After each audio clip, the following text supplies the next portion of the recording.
Mother Teresa বলেছেন, হতাশার কিছু নেই, সবসময় মনে রেখো, অন্ধকার যত গভীর হয় সূর্য তত দ্রুতই উদিত হয়।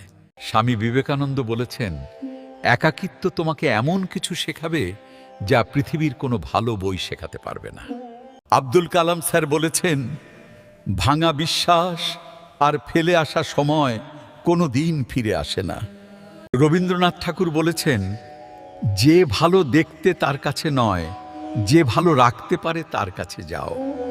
আজাজুজ্জানুক বলেছেন, সন্তানদের উপহার না দিলে সে হয়তো কিছুক্ষণ কাঁদবে, কিন্তু সংস্কার না দিলে সে সারা জীবন কাঁদবে।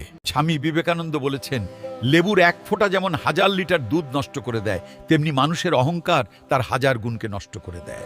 এপিজে আব্দুল কালাম স্যার বলেছেন, একটি খালি পকেট এবং বেকারত্ব আপনাকে যা শেখাবে তা পৃথিবীর কোনো বই শেখাতে পারবে না। মাদার তেরেসা বলেছেন, চুপ থাকতে শিখুন, দেখবেন যে একদিন আপনার সাথে খারাপ ব্যবহার করেছে সেও একদিন আপনার পায়ে এসে পড়বে। মাদার তেরেসা বলেছেন, কাউকে ভালোবাসা কঠিন নয়, কঠিন হলো কারো মনে ভালোবাসা সৃষ্টি করা। বিল গেটস বলেছেন, সবাই রূপার চামচ নিয়ে জন্মায় না, সবাইকে নিজেকে তৈরি করতে হয়। আমি আমার ইউনিভার্সিটি পাস করতে পারিনি। ডেল কার্নিং লিখছেন, আপনি ভালো মানুষ হলেই পুর জগতবাসী আপনার সাথে ভালো ব্যবহার করবে, এমনটা আশা করা ঠিক নয়। রবীন্দ্রনাথ ঠাকুর বলেছেন, মানুষের উপরের রং দেখে তাকে ঘৃণা করো না, হয়তো তার কোনো একটা গুণ আছে যা কিনা স্বর্ণের চেয়েও দামি। ওয়ারেন বাফেট বলেছেন, যদি এমন কোনো পথ বের করতে না পারো যা তোমার ঘুমের সময়ও তোমার জন্য উপার্জন করবে, তবে তুমি মরার আগ পর্যন্ত কাজ করে যাবে। স্বামী বিবেকানন্দ বলেছেন, যতদিন না নিজেকে প্রতিষ্ঠিত করতে পারবে ততদিন কেউই তোমার পাশে থাকবে না, যতই বলুক পাশে আছি সব সময়।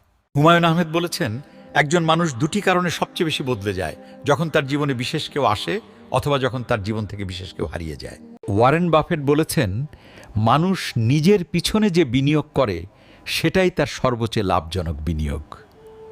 এপিজে আব্দুল কালাম স্যার বলেছেন, যে তোমাকে খুব ভালোবাসে তাকে কখনো ধোঁকা দিও না। নিজেকে একবার প্রশ্ন করো, পৃথিবীতে এত মানুষ থাকতে সে কেন তোমাকে ভালোবাসে? স্বামী বিবেকানন্দ বলেছেন, কিছু কিছু মানুষ নিজেকে অহংকার করে খুব বড় ভাবে, তারা হয়তো জানে না ফুলের সৌরভ আর মানুষের গৌরব বেশি দিন টিকে না। স্বামী বিবেকানন্দ বলেছেন, কিছু কিছু মানুষ নিজেকে অহংকার করে খুব বড় ভাবে। ওয়ারেন বাফেট বলেছেন, মানুষ নিজের পিছনে যে বিনিয়োগ করে সেটাই তার সর্বোচ্চ লাভজনক বিনিয়োগ। স্বামী বিবেকানন্দ বলেছেন, যতদিন না নিজেকে প্রতিষ্ঠিত করতে পারবে ততদিন কেউই তোমার পাশে থাকবে না, যতই বলুক পাশে আছি সব সময়। রবীন্দ্রনাথ ঠাকুর বলেছেন, যে ভালো দেখতে তার কাছে নয়, যে ভালো রাখতে পারে তার কাছে যাও।